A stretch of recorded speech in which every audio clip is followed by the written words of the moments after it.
choose to love with freedom flies from my heart where the light keeps shining. And I choose to feel the whole world crying for the strength that we can rise above. I choose love. Welcome. We are Grace Healing. This is Ina Marie Hale. And this is Larry Reynolds. It's a joy to have you with us again. Yes. This is part 2 of the present video series that we're doing in describing, again, our core hope and recognizing God within every single thing we do, all things we experience, all things we encounter. It's in this time that we again commit that we will always pray first for you to be blessed in the presence of God within you, to be protected from the words, to recognize only the words that you're to embrace within this time. We trust in our God, our Holy Creator, and we surrender now, and we will engage in the next stage of this video.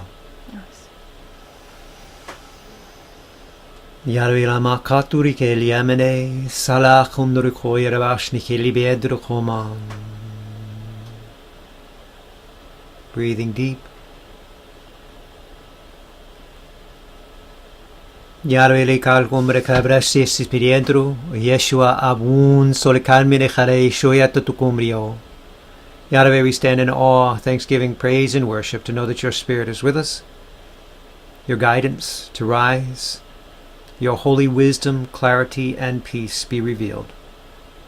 We trust you and praise you through the name that is Yeshua, and embrace this holy opportunity to magnify your life-giving breath within us. Amen. Amen.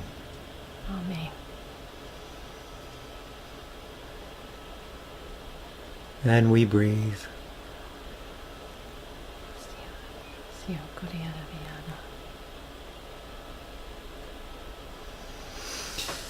So where we left off was discussing the experience, again, as a reference to edify you and to remind you of where we were. The looking back over life, over the many things you can't explain that were done by your own power, including the book, A Covenant in Love, that I didn't sit down and think, oh, I'm going to write a book. You know, God formed it in me through my experience, and then at this moment, it just rose within me that now you will begin. And I sat down, and it just poured out in what they call, from a editorial standpoint, like writing, publishing standpoint, they call it a stream of consciousness writing. And as it unfolded, I was led by God to enter back into my journal entries throughout my experience, because as I said, in the encounters with the nuns that were upset when I said my God is not a man, because I saw God as both blessed feminine mother to draw to, masculine father to be guided by, gently redirected in times when I was off, but this feminine love that was present within God that was just indescribable, that was just loving mother presence, the wholeness, the wisdom, the compassion, the love, the purity, all these things, and embracing that. It was a challenge kind of rising up in a religious environment where this definition was not supported. It was actually looked at as wrongful in some ways. It was almost like they were seeing it as diminishing, and I was like, no, it's magnifying. Because it's revealing more of the attributes of God that we've set aside within humanity as we blinded ourselves and embraced the spirit of war instead of the spirit of compassion. We've embraced the spirit of aggression instead of the spirit of active listening to see what is really stirring within those people that feel offended or hurt. Why is it that they fight against us? Why is it they wish to harm us? What is it within their past that they feel that we are the target, that their angers, aggressions, or unforgiveness or vengeance must be rested upon? And as I was looking at this stuff, I found that I was kind of like the oddball outside of that kind of thinking. And again, I went into that place of resistance I resisted sharing these things because I didn't want to be, especially in the teenage years. Oh, the last sure. thing you want to be seen is the unusual one, because you want to be a part of everything. You know, you want to engage in people. You want to have fun with people. But even like, you know, I had a number of friends that were heavy in drug use, and I was blessed to save a couple of their lives. God came through me in some ways, and one person had just, well, I won't go into a lot of details, but physically a lot of stuff had happened to him and he was dying, and God just blessed me to take him into my arms and to hold his neck and hold his throat, and it released him from the things that were lodged within his throat, and everybody else around was on drugs and unable to focus, but God brought me to be focused for his needs. And so you look at these different experiences, and again, it wasn't Larry. You know? It wasn't this guy doing these things. I could almost describe it like I was moved aside and I was this objective observer watching this thing unfold, and then miraculous would rise from it. And I go, wow, that was pretty amazing. But then I also noticed, like in the case of two individuals I'm thinking of, one of them specifically, that individual I described there, they never wanted to see me, talk to me, or share anything with me after that, because they had been born out in such a way, and now all of a sudden they felt like maybe, I don't even know what they were thinking really, but maybe they felt like they owed me something or whatever, I don't know. But I'd be walking down the street as a kid, and I'd see that guy coming who God saved his life through me. He would have been dead otherwise. He sees me and crosses the street to get away from me. That's amazing. Because they couldn't understand it. They didn't understand it because there was no way to explain it of the earth. And there's that guy coming. I don't know how to talk to him because I don't know what happened.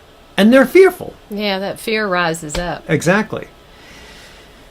So as I started to process these things and I started to seek spiritual counsel with different divinely appointed individuals and ministers and priests, started going through pastoral counselors, there was one pastoral counselor that stood out within my life, and he says, Larry, you really need to start journaling this stuff. He says, because I can't explain a lot of what's transpiring through you. He says, I've been in ministry for 40 years, but I can't define specifically the answers you're seeking. And in my heart, I was kind of chuckling because I wasn't seeking him for answers. I was seeking to find the answers that God had within me, but I needed his presence to make sure I wasn't missing something, or I wasn't altering what we were receiving in the prayers and the message and the counsel that was there. So I needed a confirmant. Yeah, sure. Another person to observe me and say, whoa, Larry, you're getting way out there. That's not the truth. Or, you know, I think you're diminishing what you're receiving. I needed somebody to help confirm these things because, again, they were so far beyond what people were teaching that I needed a perspective for somebody to look at this and say, there's something, yeah, Larry, I agree. No, you're not way out there. There's something here that I see happening. But then the crazy thing was, that was in the church construct and in the institutions of the churches, because it was a series of churches that I was serving in and through and doing these different things. And from within there, they started saying, well, don't tell anybody anything. Yeah. I'm like, well, but David was just healed, and Mary was just healed, and that woman with the cancer tumor that went through the surgery, and then she had no memory left. When I touched her, she was healed. Why don't you want to share this? Because I'm not, to me, inside me, I'm thinking, I know it has nothing to do with me. Yeah. Their fear was the group would attach it to me. All the while, I'm telling him it has nothing to do with me.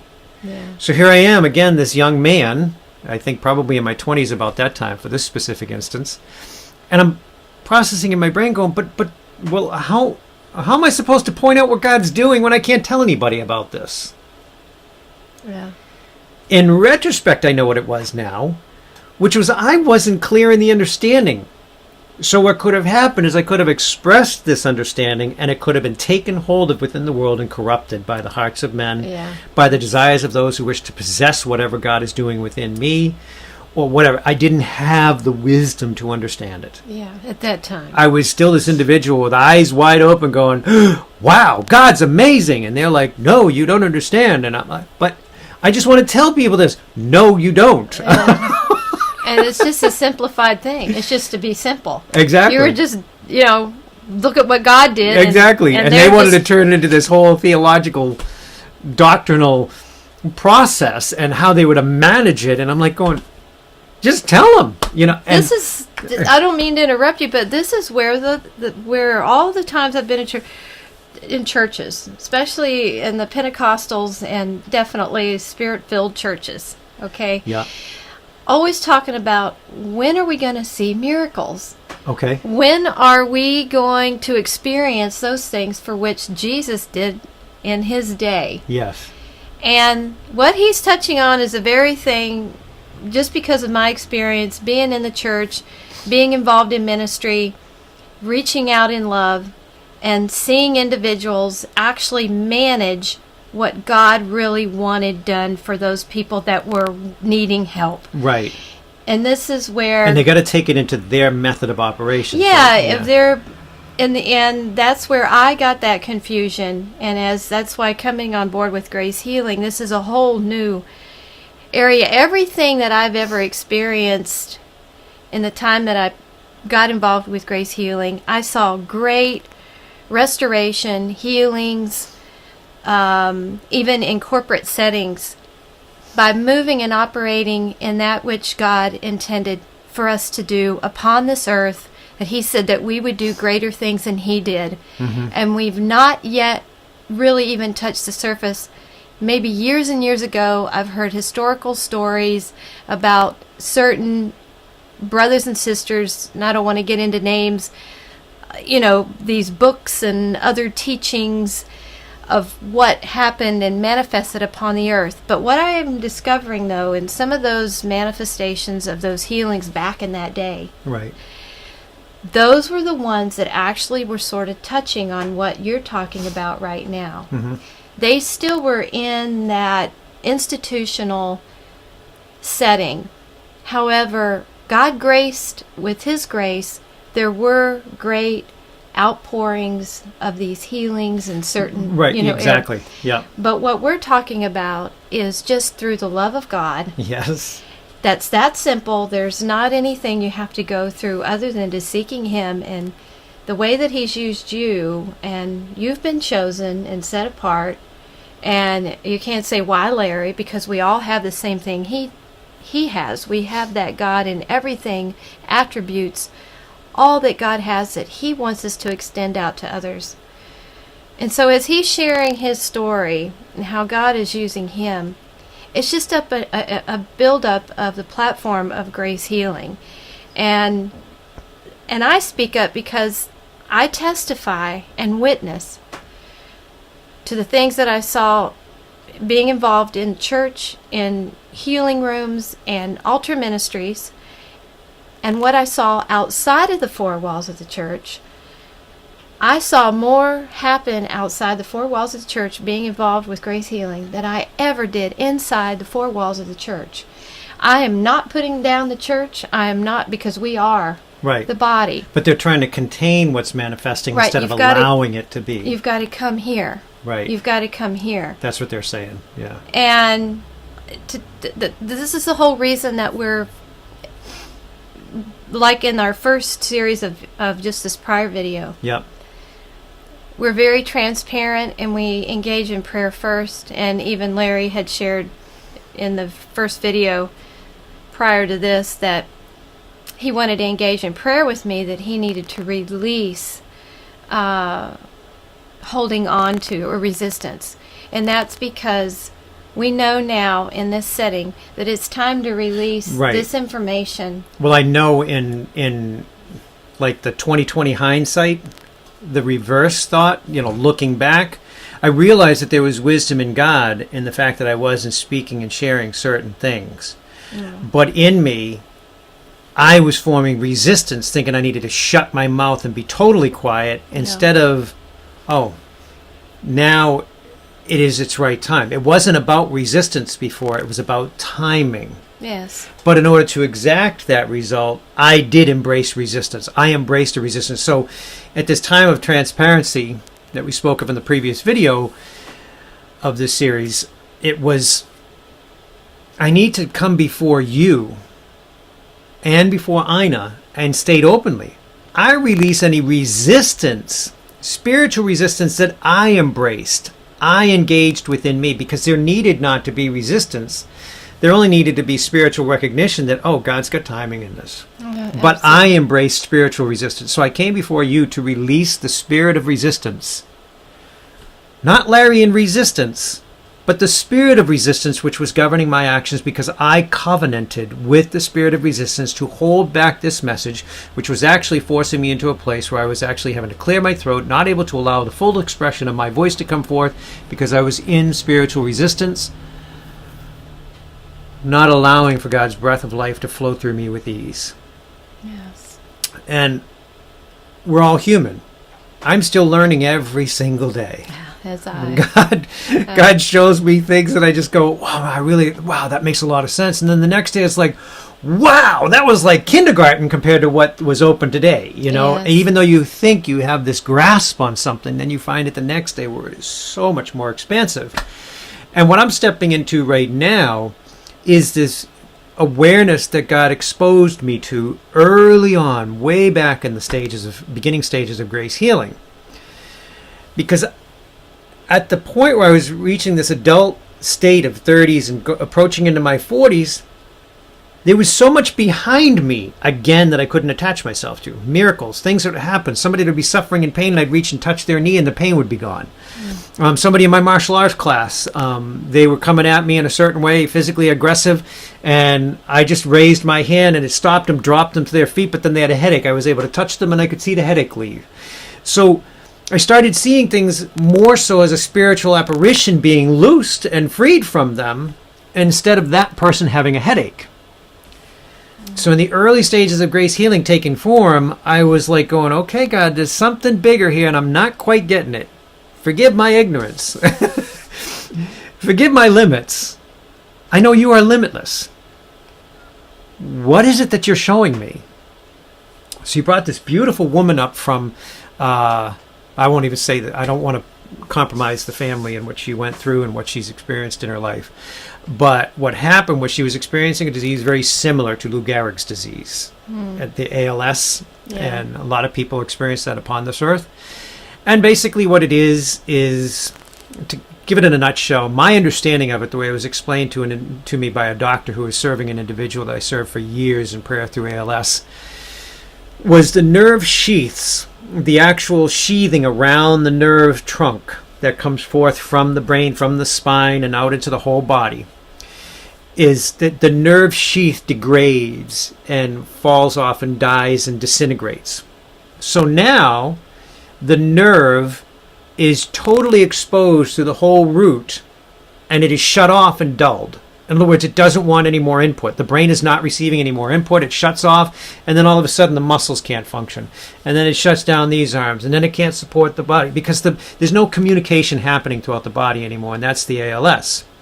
And what happens in the ALS is, yes, they're experiencing great discomfort, but they're not experiencing the pain that their nerves are going through when they're experiencing this ground. The nerve is shut off, so it's not experiencing the atrophy and the different things that are going on.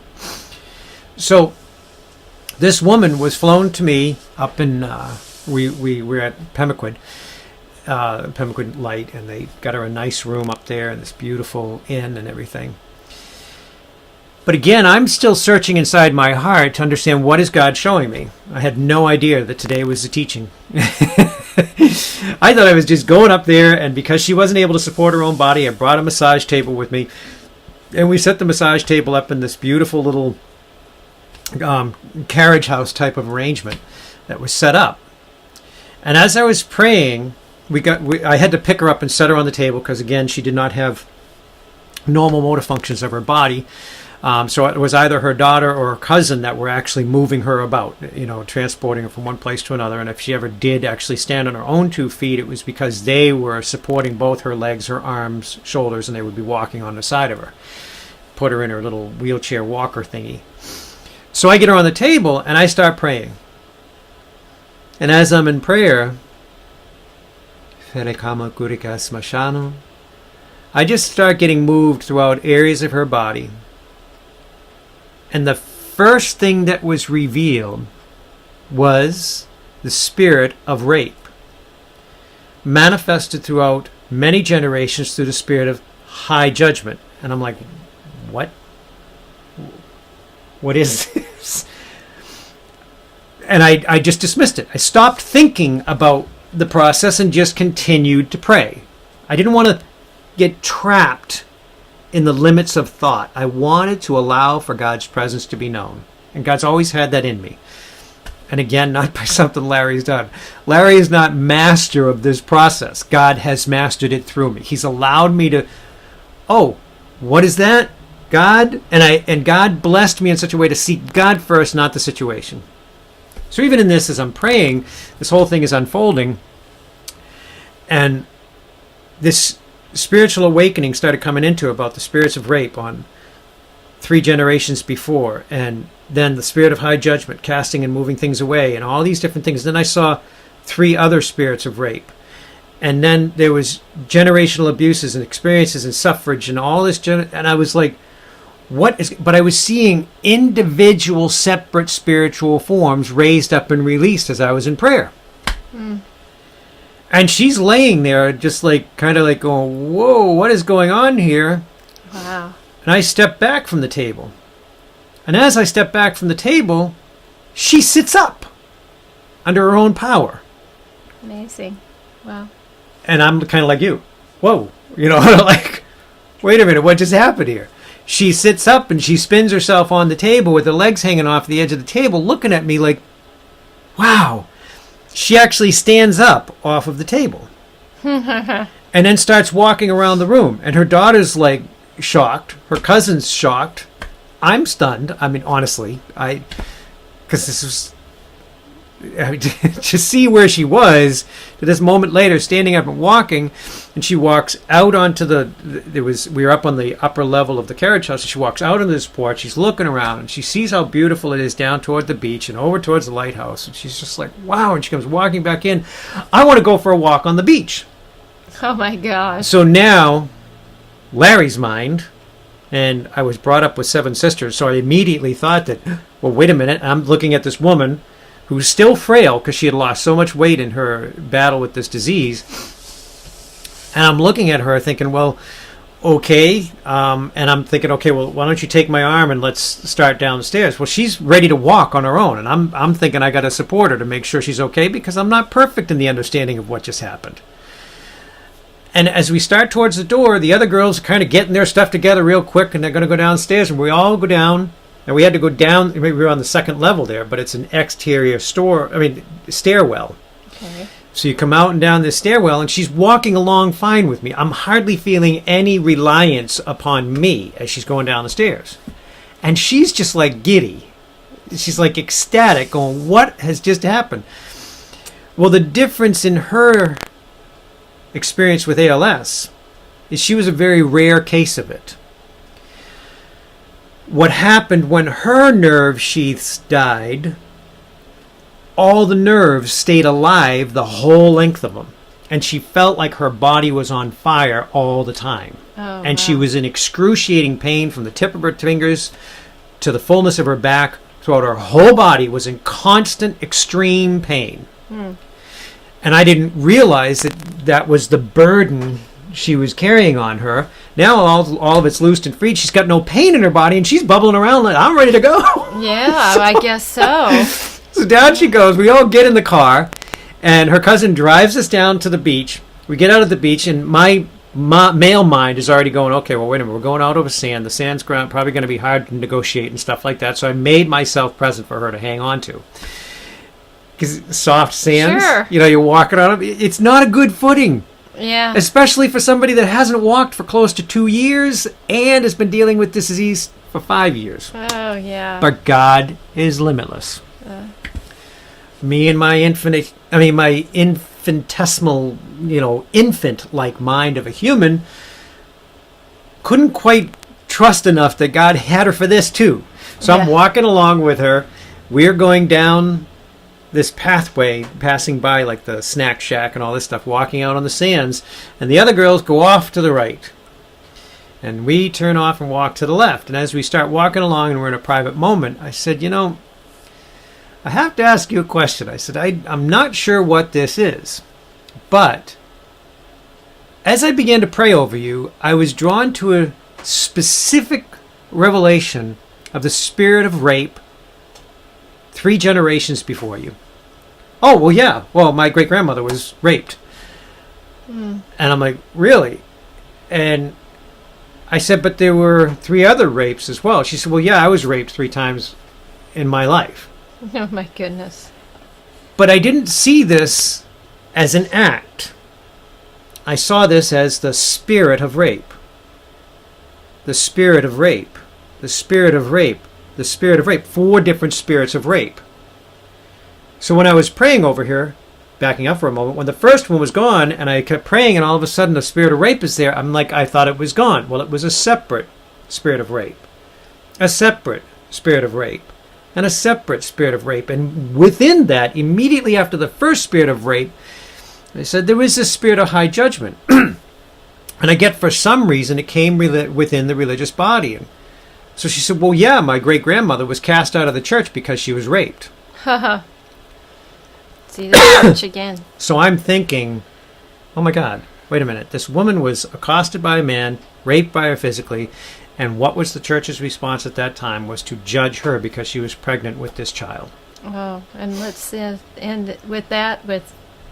We can move forward into our next video because it's going to continue. Yes, exactly. We'll continue to explain this, and it'll bring you to the realization of what God showed me in the next period of 2 weeks. Yes. So, be blessed. Know that you are loved and we are with you. Please like and subscribe to these videos, and you'll be updated for each one that comes forward. And we just pray right now as we all just engage on His presence. Thank you, Yeshua, for our time again of gathering in one accord in your very presence as you use us for your dear brother, your dear children, our brothers and sisters, your sons and daughters, to move forward in that which you have called them, to hear the truth of your word and how deeply you do love them.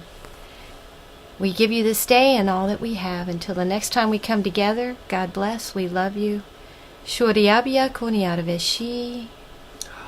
Tokori beshni hebian, yalu ilachim etui meneli Yeshua amun suriakandri yoshna. Amen. Amen. See you in a bit. Yes, we love you. Take care. Bye-bye. Yeah.